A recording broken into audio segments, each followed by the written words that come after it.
나서 조금 괜찮은데 여러분 감기 조심하시고 건강 잘 지켜갈 수 있기를 바랍니다.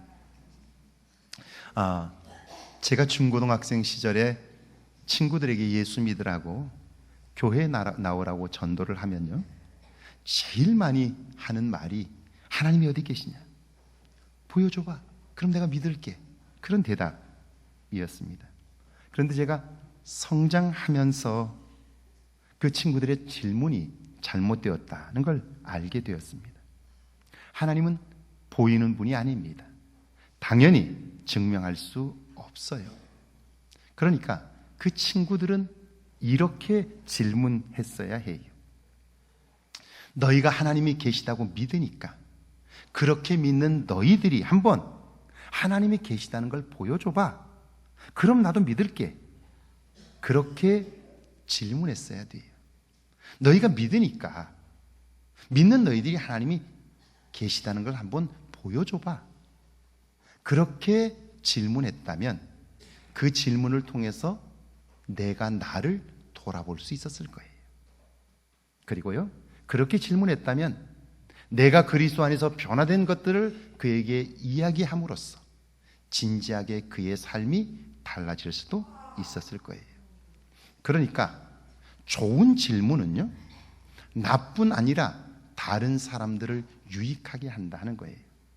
제가 지금까지 살면서 보니까 많은 사람들이 자기 확신을 가지고 사는데 그 확신이 잘못된 질문으로부터 얻어진 대답인 경우가 너무 많아요. 그러니까 질문 자체가 잘못된 거예요. 그리고 그 질문에 대한 대답을 가지고 확신하게 되면 그 대답이 잘못될 수밖에 없어요. 왜냐하면 질문이 잘못되었기 때문이에요. 그러니까 좋은 질문을 한다는 것이 얼마나 중요한지 몰라요. 여러분, 제가 영상을 하나 준비했는데요, 좋은 질문이 얼마나 중요한가 한번 영상으로 보시겠어요? 네.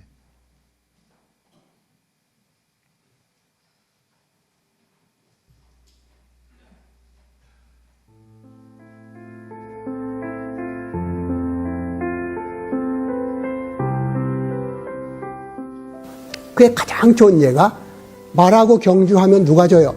반드시 인간이 집니다.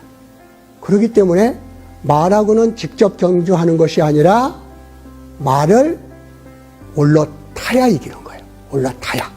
그래서 제갈 물리고 말 위에 올라타서 달리면은 말보다 인간이 낮아지는 거죠. 그러면 질문을 이렇게 바꿔야죠.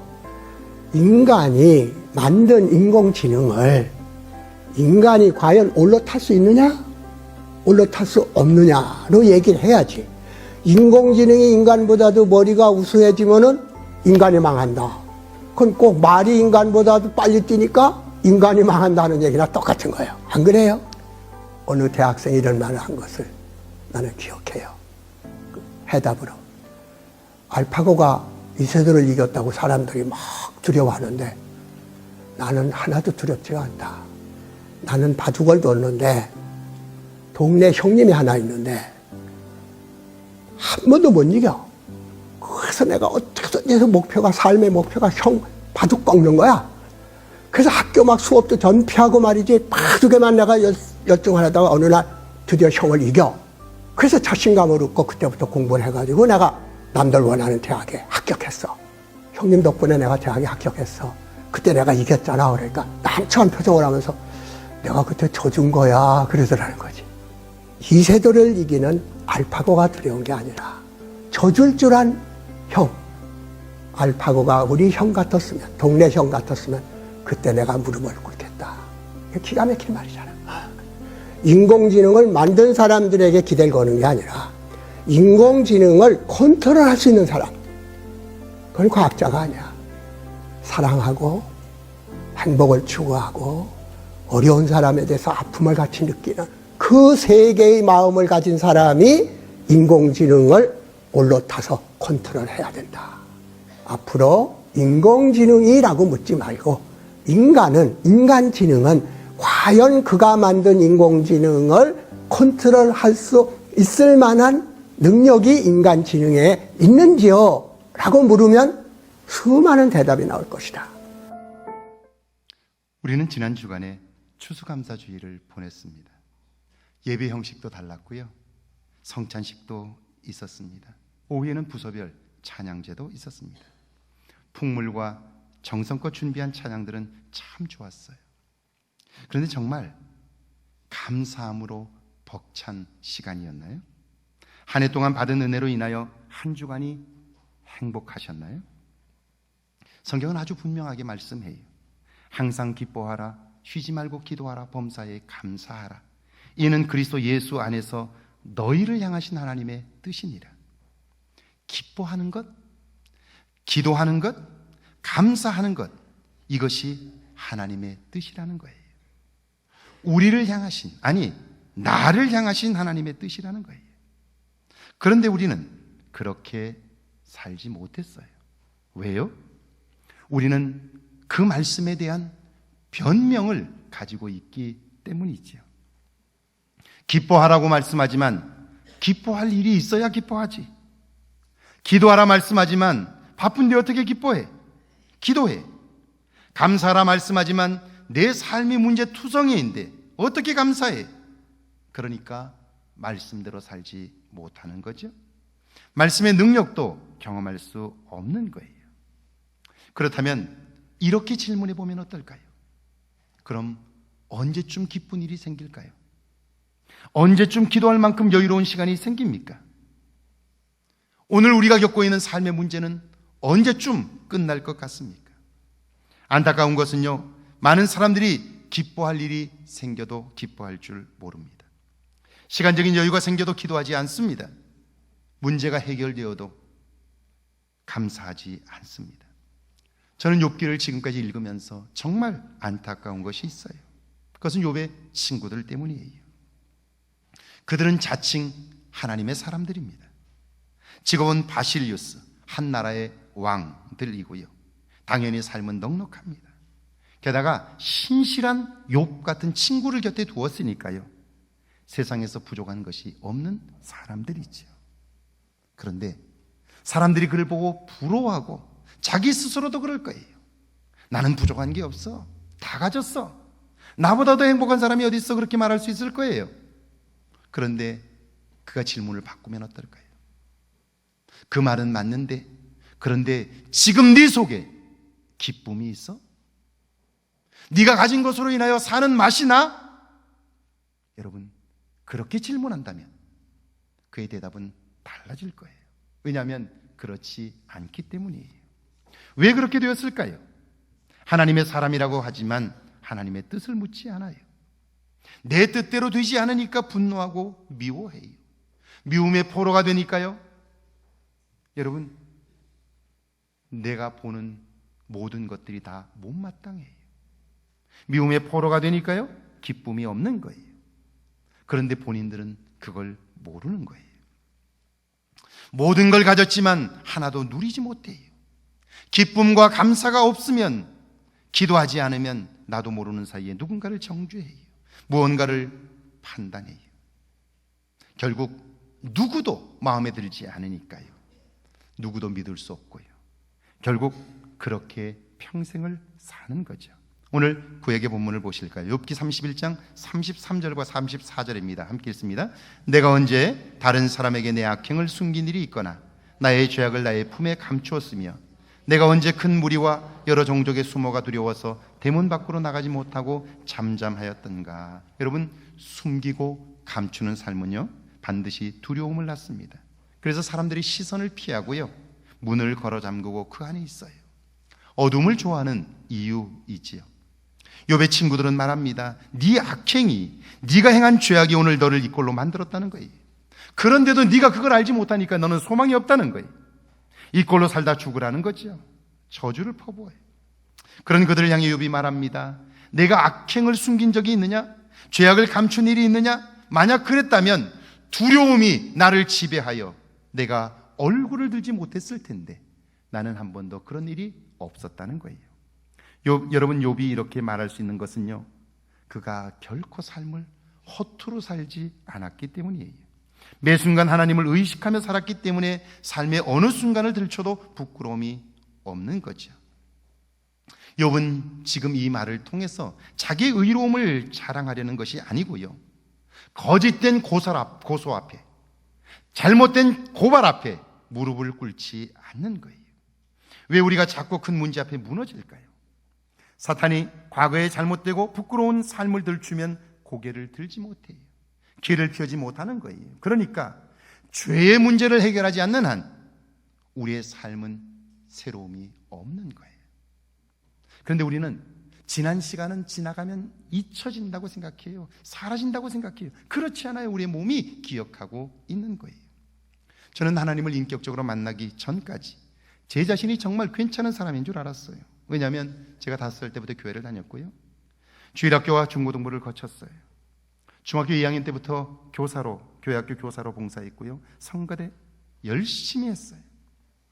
제 집에 공부방이 없었기 때문에 교회 지하실에서, 학교에서 돌아오면 거기서 생활을 했어요. 그러니까 교회 안에 굳은 일도 마다하지 않고 교회를 섬기면서 그렇게 살았어요. 대학을 다니다가 군대를 갔는데요, 제가 군대 가기 전까지만 해도 대학을 졸업하면 다 취직이 되었어요. 회사에 다 취직이 되었고요, 혹시 회사에 취직이 되지 않으면 순위고사를 봐서 다 선생으로 다 나갔어요. 그런데 군대를 갔다 오니까 달라진 거예요. 취직이 되질 않아요. 졸업을 해도. 그때 제가 마음속에 이런 생각이 들었어요. 만약 하나님이 계시다면 이렇게 신앙생활하면 안 되겠다. 사람들은 잘한다고 말하지만 제가 제 자신을 알잖아요. 교회에서 보여지는 모습과 세상에서 사는 모습이 달라요. 믿는다고 하지만 사실은 하나님께 온전히 맡기지 못하고 내 삶의 변화가 없는 거예요. 만약 하나님이 안 계시다면 더 이상 이렇게 교회를 다니면서 시간을 낭비하고 싶지 않아요. 그래서 석 달을 작정하고 아침 저녁으로 새벽에 일어나서 기도하고, 그리고 저녁에 밤늦게까지 기도했어요. 기도 제목은 하나님이 살아계시다면 한 번만 만나주세요, 그거였어요. 한 달을 넘고 2달이 지났는데요, 어느 날 새벽 기도하는데 갑자기 제 귀에, 깜깜한데요, 제 귀에 영상이 돌아가는 소리가 들려요. 그리고는 첫 장면이 환하게 비춰져요. 근데 슬라이드 필름처럼 제 기억 속에도 없는 어릴 적 모습이 딱 보여졌어요. 제 기억에 그 장면은 5살 때쯤이에요. 단 것을 먹고 싶은데 단 것을 먹을 수 있는 방법이 없어요. 그러니까 엿이 유일하게 단 건데요, 엿을 먹으려면 어머님이 돈을 좀 주셔야 되는데 전혀 주시지 않으니까요, 결국 남의 오징어를 훔쳐다가 엿을 바꿔 먹는데 그 오징어를 훔치는 장면, 그 장면이었어요. 그리고 철컥 넘어갔는데 그 다음 장면은요, 제가 초등학교 때에 아마 1, 2학년 때였는데요, 학교 앞에 나이 드신 할아버지가 구멍가게를 하고 있었는데요, 친구들과 함께 가서 그 가게에서 물건을, 과자를 훔치던 장면이었습니다. 그뿐이 아닙니다. 한 컷 한 컷 선명하게 그림이 보이는데요, 제가 살았던 시간들이에요. 제가 처음 이야기하는 거예요. 정말 부끄러운 이야기죠. 제 형님도 초등학교밖에 못 나오셨어요. 저도 초등학교를 나왔고, 그리고 재건학교를 다녔어요. 근데 제가 검정고시를 해서 합격을 하고 나서 형님은 검정고시를 하지 않으니까 고등학교를 못 가시는 거예요. 가고 싶으면 하시는데. 그래서 제가 형님 이름으로 대신 시험을 봤어요. 그리고 합격했어요. 그리고 형님은 방송통신고등학교를 입학하고 고등학교를 졸업하셨어요. 부끄러운 이야기죠. 그뿐 아니라 친구들과 몰려다니면서 힘이 약한 친구들을 괴롭혔던 장면들 하나씩 하나씩 다 보여지는 거예요. 최근까지 가장 부끄러운 모습들을 다 보이고요, 그리고 깜깜해졌어요.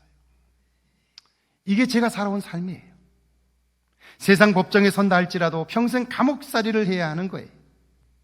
그런 내가 시간이 지났다고 마치 없었던 일처럼 하나님을 만나달라고 이야기하고 있는 거예요. 여러분, 이런 모습을 제 몸이 기억하고 있는데 제 삶이 온전할 수 있을까요? 저는 괜찮은 줄 알았어요. 저는 괜찮게 산 줄 알았어요. 근데 아닌 거예요. 하나님이 그걸 포기하신 거죠. 여러분, 제가 지금까지 이렇게 살아왔는데, 이런 삶의 모습을 가졌는데 신앙생활을 제대로 할 수 있을까요? 하나님과 가까워질 수 있을까요? 형식적으로는 그렇게 할 수 있어요. 그런데 아닌 거예요. 그런데 지나간 일이잖아요. 어떻게 해결할 수가 없는 거예요. 답답하니까 울기 시작했어요. 가슴을 치며 용서해달라고 기도하기 시작했어요. 얼마 후에 정말 마음을 터놓고 하나님 앞에 울기 시작했는데요. 그런데 얼마나 오랫동안 시간이 흐른 후에 붉은 십자가가 저를 향해서 돌진해 왔어요. 그리고 제 귀에 선명하게 이렇게 들렸어요. 그래서 내가 예수를 보냈노라. 내가 이렇게 살아왔는데, 그런데 내 과거의 죄된 삶을 해결할 방법이 없는 거예요. 내가 지은 죄인데 해결할 방법은 내게 없는 거예요. 여러분, 이 문제를 해결하지 않는 한 이미 우리의 마음은 한쪽으로 기울어져 버렸어요. 우리의 생각도 오염되어 버렸어요. 그 생각으로, 그 모습으로 우리가 바른 판단을 할 수 있을까요? 온전하게 살 수 있을까요? 이 문제를 해결하지 않는 한 우리의 삶은 반듯해질 수 없는 거예요. 그래서 내가 예수를 보냈노라. 예수라는 이름의 뜻이 뭡니까? 아들을 낳으린 이름을 예수로 하라. 이는 저가 자기 백성을 저희 죄에서 구원할 자이심이라. 그래서 내가 예수를 보냈다는 거예요. 놀라운 것은요, 그 소리를 듣고 난 이후에 용서받았다는 확신이 내 안에서 들기 시작했고요. 그때부터 제 안에 기쁨이 넘치게 되었어요.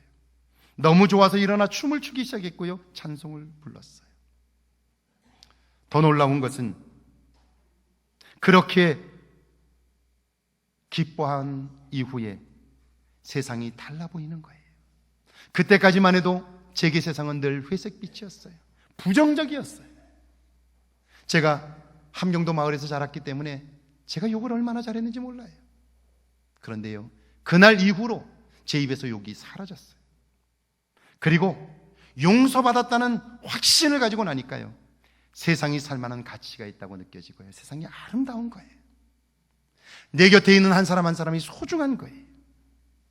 그리고요, 악한 것과 당당히 맞설 힘을 얻게 되었고요, 제 삶이 누구 앞에서도 당당해질 수 있게 된 거예요. 욥기 31장 35절에 37절인데요. 같이 한번 읽어볼까요? 35절에 37절입니다. 함께 있습니다. 누구든지 나의 변명을 들어다오. 나의 서명이 여기 있으니 전능자가 내게 대답하시기를 바라노라. 나를 고발하는 자가 있다면 그에게 고소장을 쓰게 하라. 내가 그것을 어깨에 매기도 하고 왕관처럼 머리에 쓰기도 하리라. 내 걸음의 수요를 그에게 알리고 왕족처럼 그를 가까이 하였으리라. 누구든지 나의 변명을 들어다오. 이때 변명이라는 말은 듣다, 경청하다, 순종하다는 뜻이에요. 욥은 말합니다. 제발 내 말이 아니라 내 말에 담겨있는 마음을 느껴달라는 거예요. 이것이 경청이죠. 판단하려고 하지 말고 내 말을 있는 그대로 받아들여 달라는 거예요. 이것이 순종이죠. 내 말에 책임을 지라면 하나님 앞에서 책임을 지겠다는 거예요.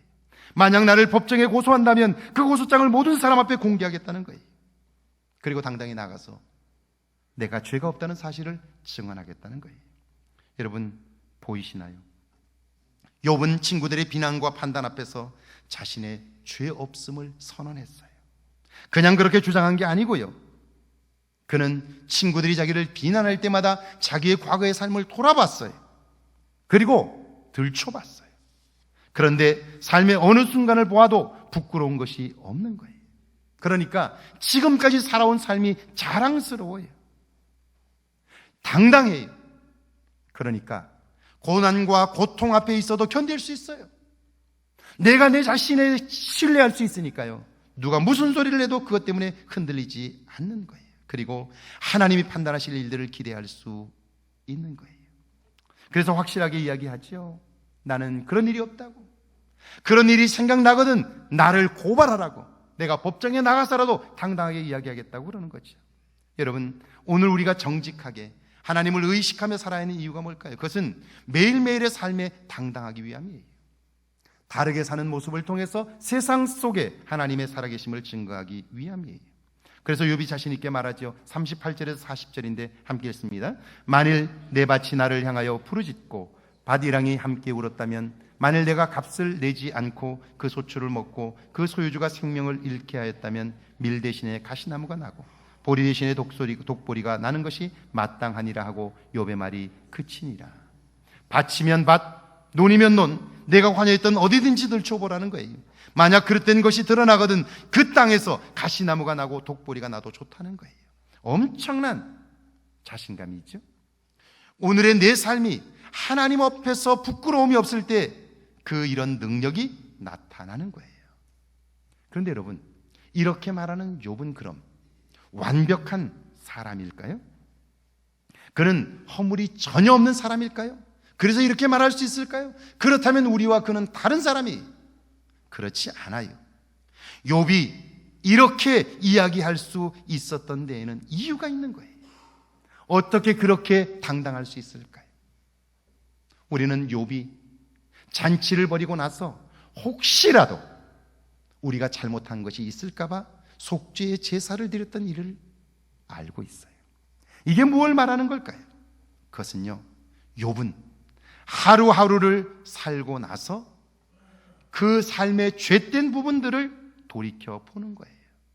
마음에 거리끼고, 그리고 부끄러운 일들이 생각나면 잠들기 전에 회개하는 거예요. 그리고 회개한 것은 용서받았다는 사실을 믿는 거예요. 말씀대로이죠. 만일 우리가 우리의 죄를 자백하면 저는 미쁘시고 의로우사 우리의 죄를 사하시고 모든 불의에서 건지시리라. 할렐루야. 하루를 마감하면서 오늘 하루를 돌아보는 거예요. 그리고 내 마음에 거리끼는 것이 있다면 도움을 요청하는 거예요. 용서를 구하는 거예요. 그리고 구한 것은 하나님이 용서해 주셨다고 확신하게 되는 거예요. 그렇게 하루를 마무리하니까요, 지난 시간을 돌아보면 부끄러운 것이 없는 거예요. 죄된 삶이 없는 거예요. 완벽해서가 아니에요. 허물이 없어서가 아니에요. 허물이 없으면 사람이 아니에요. 중요한 것은 그 허물을 결산했느냐 하지 않았느냐는 거예요. 매일매일 자기의 삶을 정리했느냐 하지 않았느냐 하는 거예요. 여러분, 오늘 신약의 본문을 보실까요? 요한계시록 3장 7절인데요 함께 읽습니다. 빌라델피아 교회의 사자에게 편지하라. 거룩하고 진실하사 다윗의 열쇠를 가지신 이 곧 열면 닫을 사람이 없고 닫으면 열 사람이 없는 그가 이르시되. 요한은 자기가 만난 하나님을, 그 하나님을 구체적으로 빌라델피아 교회의 지도자들과 성도들에게 소개해요. 그런데 여러분, 성경을 읽어보면 성경에 있는 말씀들은 항상 이중적, 한 가지 이상의 의미들을 가지고 있어요. 여기 빌라델피아 교회, 소아시아의 7교회 중에 한 교회인 빌라델피아 교회의 성도들에게 이 말씀을 주기도 했지만, 빌라델피아라는 말이요, 필리아, 우정, 사랑이라는 뜻이고요, 이 아델포스라는 말은 형제라는 말이에요. 그러니까 빌라델피아 성도들에게 한 말씀이며 동시에 오늘도 부족하지만, 연약하지만 하나님의 말씀을 믿고 형제를 사랑하며 살아가는 사람들에게 주신 말씀이라는 거죠. 그에게 주신 말씀인데요, 그러면서 그 말씀을 주신 하나님이 누구인가를 이렇게 설명해요. 하나님은 거룩하고 진실하신 분이라는 거예요. 여러분, 하나님이 거룩하고 진실하기 때문에 우리가 거룩하고 진실하지 않으면 그 하나님과 교제할 수 없는 거죠. 그 하나님과 깊은 사귐을 가질 수 없는 거죠. 그분의 능력을 따라 살 수 없게 되는 거죠. 그래서 우리는 하나님이 신실하고 진실하시기 때문에 우리 역시 매일매일의 삶을 정리하고 깨끗한 모습으로 하나님을 만나려고 몸부림하는 거죠. 그 하나님은 복을 주시고자 하늘 문을 열면 닫을 자가 없고 닫으면 열 자가 없다고 말해요. 그래서 우리는 그분을 소망 삼고 사는 거예요. 그 하나님이 이렇게 말씀합니다. 8절과 9절을 함께 읽습니다. 볼지어다 내가 내 앞에 열린 문을 두었으되 능히 닫을 사람이 없느니라. 내가 내 행위를 아노니 내가 작은 능력을 가지고서도 내 말을 지키며 내 이름을 배반하지 아니하였도다. 보라, 사단의 회당 곧 자칭 유대인이라 하나 그렇지 아니하고 거짓말하는 자들 중에서 며칠 내게 주어 그들로 와서 내 발 앞에 절하게 하고 내가 너를 사랑하는 줄을 알게 하리라. 빌라델피아 교회 역시 고난과 환난 중에 있어요. 그런 그들에게 하나님은요, 너희 앞에 열린 문이 있다고 말씀해요. 반드시 승리한다는 거죠. 선지자들이 말씀했던 시온의 대로가 준비되어 있다는 거예요. 그러면서 하나님께서 빌라델피아 성도들에게 오늘 형제를 사랑하며 하나님의 뜻대로 살고자 하는 성도들에게 이 축복의 문, 시온의 대로를 열어놓으신 이유를 이렇게 설명해요. 네가 작은 능력을 가지고서도 내 말을 지키며 내 이름을 배반하지 아니하였도다. 여러분, 이 세상 모든 사람들이 가지고 있는 능력은 다 작은 거예요. 그래서 오늘 우리가 삶의 문제로 어려움을 겪고 있잖아요. 어깨에 많은 무거운 짐들을 안고 살잖아요. 그런데도 불구하고 나는 굉장한 능력을 가진 것처럼 그렇게 꾸미고 살아요. 아닌 것처럼 그렇게 살아요. 그렇지 않아요. 우리가 가지고 있는 능력은 다 작은 거예요. 그런데 어떻게 사단의 공격을 이 작은 능력으로 이길 수 있을까요? 여러분, 이게 오늘 욥이 어려움 가운데서도 신앙을 지킬 수 있는 비결이에요.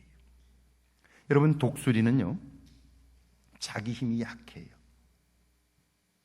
자기 날개짓으로는요, 기껏 날아봤자 그렇게 빨리 날지 못해요.